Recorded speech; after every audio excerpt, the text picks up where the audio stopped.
ഇപ്പോൾ നൽകാൻ കഴിയുന്ന ഏറ്റവും പ്രധാനപ്പെട്ട വാർത്ത ബംഗ്ലാദേശ് ഇന്ത്യ അതിർത്തിയിൽ ബംഗ്ലാദേശിൻ്റെ ബോർഡർ ഗാർഡ്സ് ഇന്ത്യയുടെ അതിർത്തി സേനയായ BSFനെ തടഞ്ഞിരിക്കുന്നു. വേലികെട്ടുന്നതിൽ നിന്നാണ് തടഞ്ഞിരിക്കുന്നത്.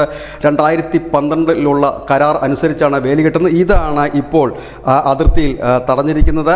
ഇതോടുകൂടി തന്നെ ബംഗ്ലാദേശുമായി കഴിഞ്ഞ കുറേ നാളുകളായി ആടി ഉലയുന്ന, അതായത് ഈ പ്രക്ഷോഭത്തിന് ശേഷം ആടി ഉലയുന്ന ഇന്ത്യയും ബംഗ്ലാദേശുമായുള്ള ബന്ധം കൂടുതൽ വഷളാകുന്നു എന്ന് തന്നെയാണ് പുറത്തു വരുന്ന റിപ്പോർട്ട്. ഈ മാസം ഒക്ടോബറിൽ ദില്ലിയിൽ ഈ ബംഗ്ലാദേശിൻ്റെയും ഇന്ത്യയുടെയും ഒക്കെ ഈ ബോർഡർ സെക്യൂരിറ്റി ഫോഴ്സിൻ്റെ ഒരു മീറ്റിംഗ് ഉണ്ട്. ആ മീറ്റിംഗ് വരെയാണ് തടഞ്ഞതെന്നാണ് പറയുന്നത്. പക്ഷേ ഇന്ത്യൻ സേന പറയുന്നത് ഇത് 2012 ഒരു കരാറാണ്. കരാർ അടിസ്ഥാനത്തിൽ അതിർത്തി വേലിയല്ല തങ്ങൾ നിർമ്മിച്ചത്, പകരം കന്നുകാലികൾ അതിർത്തി കടന്നു പോകാതിരിക്കുവാനും അതിർത്തിക്കപ്പുറത്തുനിന്ന് കന്നുകാലികൾ വരാതിരിക്കുവാനുമാണ് ഈ വേലി കെട്ടിയത്.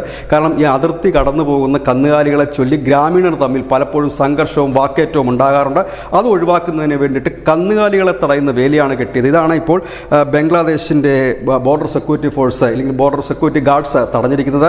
ഇത് ഇപ്പോഴുള്ള ഒരു സാഹചര്യം, ബംഗ്ലാദേശിൻ്റെ ഇപ്പോഴുള്ള സാഹചര്യവുമായി കൂട്ടി വായിക്കുമ്പോഴാണ് ബന്ധം കൂടുതൽ വഷളാകുന്നതായി തന്നെ മനസ്സിലാക്കാൻ കഴിയുന്നത്. 4096 കിലോമീറ്ററാണ് ഇന്ത്യയും ബംഗ്ലാദേശും തമ്മിലുള്ള അതിർത്തി പങ്കിടുന്നത്. ഇതിന് തൊട്ട് പിന്നാലെ ഇന്ത്യ അതിർത്തിയിൽ പെട്രോളിംഗ് ശക്തമാക്കിയിട്ടുണ്ട്.